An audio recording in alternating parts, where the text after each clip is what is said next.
image that I have in my mind from that race was flipping at the 600 mark of the 800. So I had 200 meters left, and when I flipped, it was like waking up from a dream. The first 600 was completely a blur. I knew I was ahead, but I was kind of freaking out in my head that I was ahead.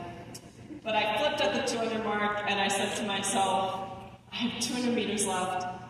What is this? I'm ahead. I'm at the Olympics. I start seeing the Olympic signage on the side of the pool, and it really started to click in my head that I'm leading at the Olympics. And I said to myself, I have 200 meters left. I've done so many 200 freestyle races in my life, and I've got this lead. Don't mess this up. Don't mess this up. Just don't let anyone pass you.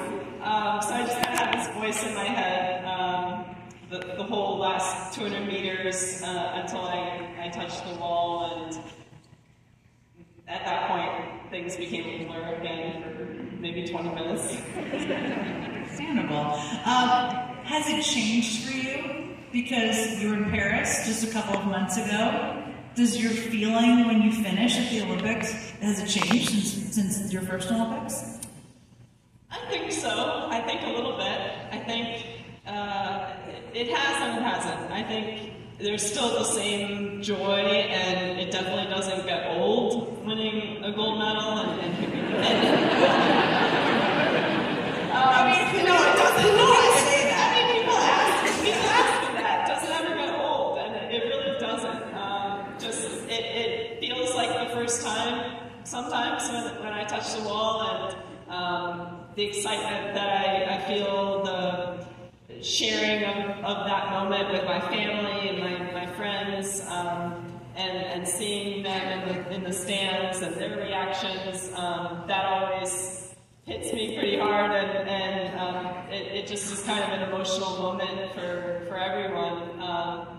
But, I mean, certainly in London, that was a pretty unique one, just given that it was my first, given that nobody expected me to win that gold medal. I was able to visualize myself doing that, but I don't think anyone else really expected that or thought that was going to happen. So that was definitely a very unique experience, and then all the others have been pretty similar, I guess, in that feeling of joy and that excitement, and certainly I'm very hard on myself. So sometimes I'm not even happy with my time, or there's something that I felt like I could do a little better, but at the end of the day, a gold medal is a gold medal, and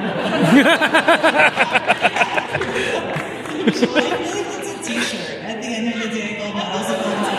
I mean, somebody made them out there. I don't mean it like that. I just mean, as an example, my 2 gold medals in Paris, I think, were very different races. The 1500 free, I was really happy with the time.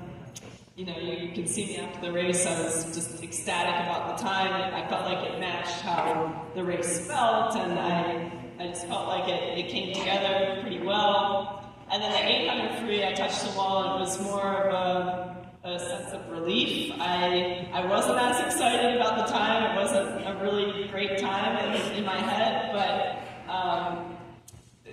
the goal going into it was to win that gold medal, and I knew I had put kind of a lot of pressure on myself, I think, given the history that I have in that 800 free race. I knew that no woman had ever won the same event at 4 straight Olympics, and the prelim of the race is 36 hours before the final of the race, and so during those 36 hours, I'm kind of just resting and thinking about the race, and during that time, you just start thinking of all these things, like, there's probably a reason nobody's won the 4 straight.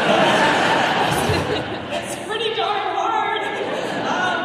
And so I kind of knew going into it that it was going to be hard. I knew I had great competition in that race, and so just the feeling in that race was much more relief initially, and then it turned into joy, and I got to share that with my family. But yeah, I would say those two races just in Paris kind of had two different reactions and feelings and emotions tied up in them. Yeah.